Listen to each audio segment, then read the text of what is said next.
No, this is not a Monday Night Raw review. I didn't watch Raw, couldn't really be bothered. So instead what I'll be doing is doing a full WWE Draft 2020 review opinions, because tonight we got another 7, 8 rounds of draft picks in this WWE Draft 2020. So I feel like now that the whole draft is done and dusted, it would be a good time to look at the new Raw, new SmackDown rosters, talk about what I think of the rosters, what I think of the moves, all that kind of stuff. Just give a general opinion on the new rosters and whatnot going forward for WWE. I thought this would be more entertaining and the video would have more longevity than me doing just a Raw review, because, folks, it's a Raw review. The Raw reviews are dead after a day. No one cares about what happens on Raw. I just want to talk about the rosters now and going forward, what we have to expect. So I'm just going to get into this because I don't want to waste you guys' time. So I'll start off with Monday Night Raw.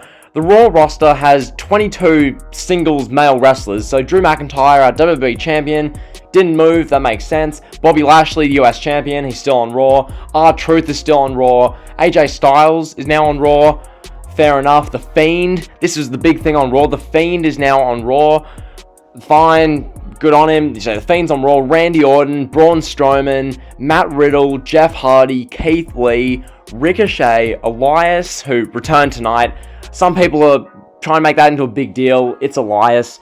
Elias is mid-card at best. So if you're seeing people in the community acting as if Elias has returned to some company-shifting moment, then just tune out from their account or their channel or whatnot. But yeah, Elias is back. It doesn't really matter. Sheamus, Angel Garza, Humberto Carrillo, Drew Gulak, Tucker, Darby Kato, Titus O'Neil, Akira Tozawa, Riddick Moss, and Arturo Ruas. So that's the Raw singles male roster that's been drafted. Out of that, the people who have moved of note that are worthwhile: AJ Styles, The Fiend, Jeff Hardy, Riddle, and Sheamus. And that's literally it, because I don't count Tucker as a big deal. So really, those are the moves from the male side, from SmackDown to Raw. Is any of that really going to be company shifting? I guess The Fiend on Raw is cool. There's some possibilities there. Potentially The Fiend versus Drew McIntyre for the WWE Championship. I guess that's interesting. And now Alexa Bliss is on Raw as well. So we're going to get Alexa Bliss and The Fiend, their thing on Monday Night Raw, which I think's fine. But yeah, I mean, outside of that, AJ Styles, I guess him on Raw can give us some great matches with, I don't know, who else is on this Raw roster? AJ Styles versus Ricochet again? We did that last year. I don't know. Raw's roster and the WWE roster on Raw and SmackDown, either way, just isn't great. The main point of this video, folks, I want to be made nice and clear. This draft, this 2020 WWE draft, really hasn't changed much at all. Okay, yeah, The Fiend is on Raw, and some people have, Seth Rollins is now on SmackDown. Okay. Yay. The shows are going to be pretty much no different in quality. The shows are going to be equally as mediocre, bad, or at times good as they were before. That's the main point of this video. So that's the Raw singles male roster. For women on Raw, the Raw women's roster: Asuka, who's still the champion; Charlotte Flair, who was there originally, I believe; Naomi, Alexa Bliss, Lacey Evans, Nikki Cross, Peyton Royce, and Lana. So basically what they did is they took Naomi, Alexa Bliss, Lacey Evans, and Nikki Cross from SmackDown, flipped them to Raw, and then in turn, they took Raw's women's division of Bianca Belair and Natalya and sent them to SmackDown, and that was it. So yeah, thrilling. Not much really to comment there. Charlotte isn't even back yet, so going forward, we're getting Asuka versus Lana, because Lana won a Battle Royal on Raw or something, which I guess that'll please the Lana stans. I don't know, it is what it is. So yeah, that's the women's roster. For the tag teams on Raw, we've now got the New Day, who are the Raw Tag Team Champions now. The Hurt Business, Miz and Morrison, Retribution, and Lucha House Party. It's an alright division. It's 5 teams. Miz and Morrison don't really wrestle as a team, at all. Miz and Morrison do Miz TV or the Dirt Sheet, every week. So that's not really, I don't really count them. Lucha House Party, I don't care. Retribution, can Ali bring Retribution back to prominence? Well, were they ever prominent to begin with? I mean, Metribution were never the best, but it waits to be seen. The Hurt Business are awesome. The New Day are pretty cool. So yeah, the Raw Tag Team Division is basically the New Day and the Hurt Business. I assume they'll have some tag team matches. That should be good. The women's tag teams: Shayna Baszler and Nia Jax for the Raw Tag Team Champions, and Mandy Rose and Dana Brooke. Moving on. So for SmackDown, the SmackDown roster that you guys have to look forward to when you watch on Friday nights on the Blue brand. Reigns is Universal Champion. Good. That should never have changed, and it didn't. Sami Zayn's the Intercontinental Champion on SmackDown. And now the rest of the roster, Seth Rollins, Daniel Bryan, Kevin Owens, Jey Uso, Big E, Aleister Black, Apollo Crews, Otis, Murphy, Kalisto, Lars Sullivan, King Corbin, and Shorty G.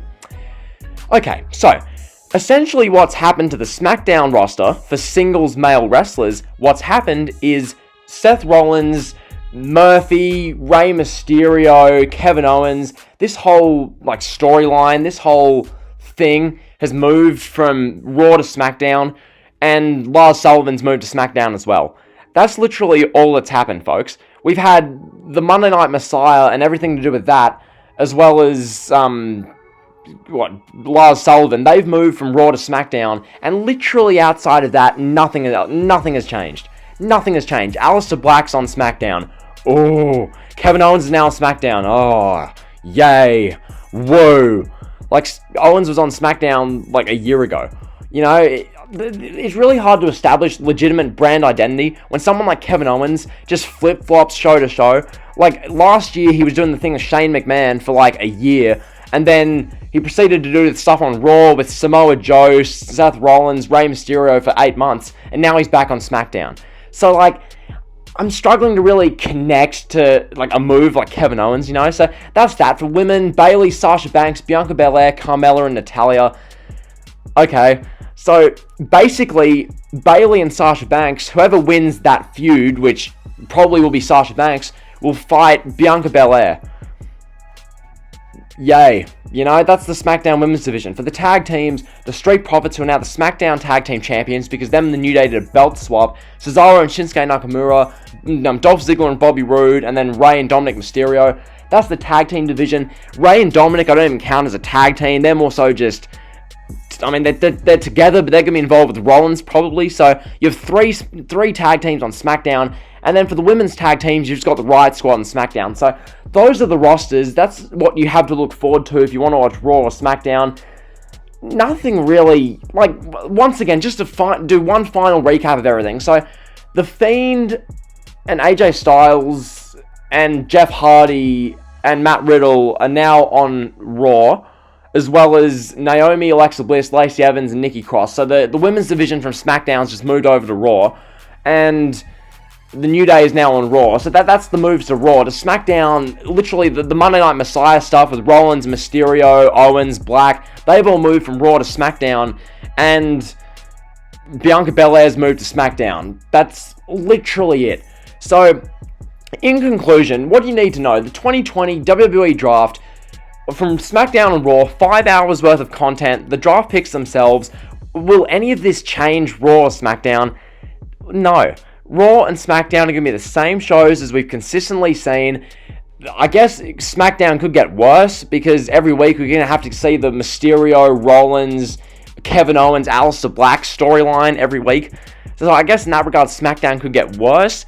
And Monday Night Raw, it's just... yeah, I guess it could have made Raw better. I don't know. It freshens up Raw a little bit, having The Fiend and Alexa Bliss on Raw, but that's really it. Because them moving Drew Gulak and... I don't know, Sheamus to Raw, that doesn't do anything. And then as for undrafted wrestlers, so according to CBS Sports, the wrestlers who are in pools but not selected, Andrade, which I guess that's worth noting, Andrade, Eric, Billy Kay, Mickie James, Tamina, and Zelina Vega. And then wrestlers who weren't in draft pools, Becky Lynch, Jimmy Uso, Ivar, Sonya Deville, Edge, Jinder Mahal, Samoa Joe, Mojo Rawley, The Forgotten Sons, Bo Dallas, Big Show, Cena, Goldberg, Rousey, and Taker. So, most of them don't even work for the WWE anymore. For example, someone like The Undertaker, he's retired basically. The Forgotten Sons have literally been forgotten. Becky Lynch is out pregnant, so that bit's pretty much irrelevant. Just in summary, the WWE Draft 2020, if you didn't see any of it, really nothing's changed. Seth Rollins and everything he's involved in is now on SmackDown, The Fiend's now on Raw. That's literally the draft in a nutshell. So, I guess that's been the video. I didn't feel like reviewing Raw because who cares? This has just been a general draft, full review. So, yeah, if you enjoyed the video, like, comment, sub. You guys know the drill, all that kind of good stuff.